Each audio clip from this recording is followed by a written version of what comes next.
इधर इधर आ जाइए, इधर इधर। बिलाल भाई इधर।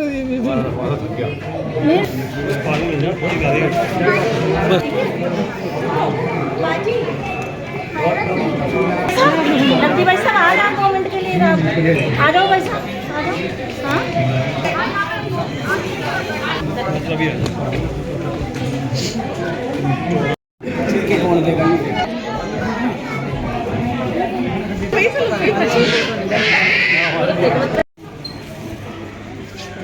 जी प्लीज कोऑपरेट करें।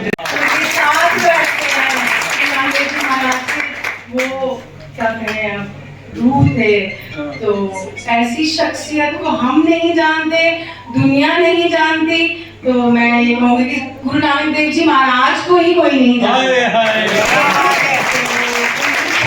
विरासियों की शख्सियत बहुत बाखूब है।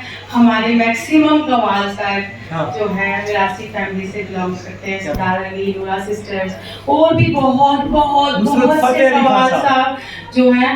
तो जहाँ तक मैं उनको सुनती हूँ, तो मैं आपका ज़्यादा समय ला लेके इतना ही शॉर्ट में बोलूँगी कि अल्लाह की रूहें, जो पाक रूहें होती हैं, उनमें वो काबिलियत है विरासियों में, जो उस महफिल में उनको शामिल करते हैं, पाक रूहें वो उनसे खड़े हो जाते हैं। हमने जब वो गालिब की, जब वो उस पाक परवरदिगार की तारीफ सुनाते हैं अपने लफ्जों में, अपने गायकी में, तो मिरासी एक ऐसी कौम है जो रूह को जोड़ सकती है। मिरासी कोई छोटी कौम नहीं है। मिरासी को किसी सरकार की, किसी की जरूरत नहीं है सर। मिरासी उस जगह, उस बगल में बैठे हैं जहाँ गुरु नानक देव जी महाराज की सांस उनके बगैर नहीं थी, उनके साज, उनके रुबाब गुरु नानक देव जी महाराज के साथ है।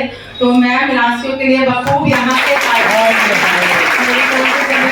सारी शख्सियतें जो यहाँ बैठी है, बहुत बहुत धन्यवाद। आपने मुझे इस लायक समझा, इस मंच पे बुलाया। बाबा रणजीत सिंह जी महाराज और जो बाकी सारी शख्सियतें, जो मौलाना साहब हमारे बीच बैठे हैं, हमारी बहनें बैठी हैं, और मैं सिर्फ इतनी गुजारिश करूंगी कि हम किसी लायक नहीं हैं, लेकिन जब भी किसी को हमारी जरूरत पड़े, अगर आप इस काबिल समझे, वो पाक परवरदिगार अगर हमें इस काबिल समझे कि हम किसी भी स्थान पे आपके साथ खड़े हो सकते हैं, तो कभी भी आप हमें याद कर सकते हैं। किसी को किसी की सिफारिश करने की जरूरत नहीं है। जिस काबिल हम होंगे, हम जरूर आप लोगों के साथ खड़े होंगे। हम किसी सरकार से, किसी से बिलोंग नहीं करते। हम उस गुरु नानक देव जी महाराज और उन मिरासियों से बिलोंग करते हैं। मैं वापस से कह रही हूँ कि मैं भी सरकार में होती है मिरासी ही समझती हूँ।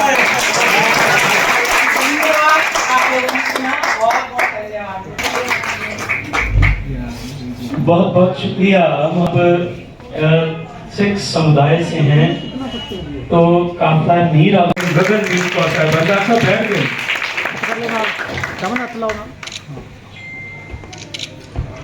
और भी हमारी बच्ची, इनसे कुछ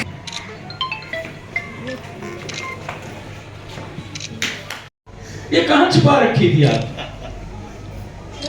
आपको कैसा लगा कार्यक्रम? सर, ऐसा कार्यक्रम तो हर जगह होना चाहिए, हर स्थान जहाँ बेटियों का, ज़रूरतमंद बच्चों का, ज़रूरतमंद लड़कियों की ज़रूरत है, वहाँ पे मैं चाहती हूँ कि जिसके पास एक रोटी का गुजारा भी है ना, अगर वो एक एक गराई भी निकाल देगी ना, तो मुझे लगता है कि हमारे एक बाइक से 100 घर में रोशनारा हो सकता है। कहते हैं एक दिए से आप 1000 दिया जला सकते हैं।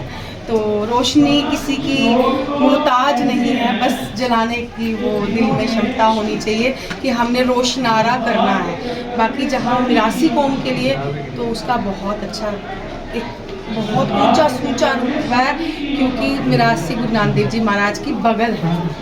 बेटियों के लिए क्या कहेंगे? क्योंकि बेटियों के लिए मशीनें आती हैं और कुछ बेटियां जो है समाज में किसी की मोहताज नहीं है। वो घर, वो जगह, वो माँ बाप बहुत किस्मत वाला है जिसके घर में बेटी होती है। और बेटियां रिज़्क, बेटी को जन्म देने से पहले अल्लाह ताला उसकी रिज़्क लिखता है। चींटी का भी रिज़्क रखा है, जाके चींटी का पेट नहीं होता, बट उसका भी रिज़्क है। तो हम लड़कियों को क्या दे सकते हैं सरकार? लड़कियों ने तो हमें बाकमाल माँ बनने का अगर वो दिया है, वो मतलब एक रुतबा अगर बच्चे ने माँ बनने का दिया है ना, तो उस माँ बाप को बहुत खुश होना चाहिए जिसके घर में बेटी होती है। आज बेटियां तो बेटों से आगे हैं जी। जिनके घर में बेटियां हैं वो माँ बाप अनाथ आश्रम में नहीं है, और जिनके पास 6 बेटे हैं वो माँ बाप अनाथ आश्रम में। मैम, ये जो आप प्रोग्राम कर रही हैं, ये केवल मिरासी बेटियों के लिए या किसी अदर का? बेटियों को मिरासी किसने कहा, सरदार किसने कहा, मुस्लिम किसने कहा। बेटियां तो वो रूहानी शख्सियत हैं जो माँ बाप को रुतबा दिलवाती हैं समाज में आगे। बेटियों को रुतबा नहीं दिया जाता, बेटियां उस माँ को रुतबा, उस बाप को रुतबा देती हैं, क्योंकि महाराजा भी एक बेटी से ही की कोख से पैदा होता है, नशेई भी एक बेटी की कोख से पैदा होता है, एक जिहादी भी एक बेटी की कोख से पैदा होता है, और एक फौजी भी एक माँ और एक बेटी की शख्सियत से पैदा होता है। तो बेटी का समाज में बहुत ऊंचा सूंचा रुतबा है जी। बेटी ना हो तो हम ना हो, हम ना हो तो फिर महाराजे ना हो। जिसने महाराजा को जन्म दिया, जिसने राजान को जन्म दिया, वो शख्सियत कुछ और है जी। Thank you. अब्दुल रज़ाक मीर साहब, मोहतरबान रुबीना मीर साहिबा और MS बाबरा साहब, जोरदार तालियों से अली सेना के सरबराह रहबर MA चांद साहब।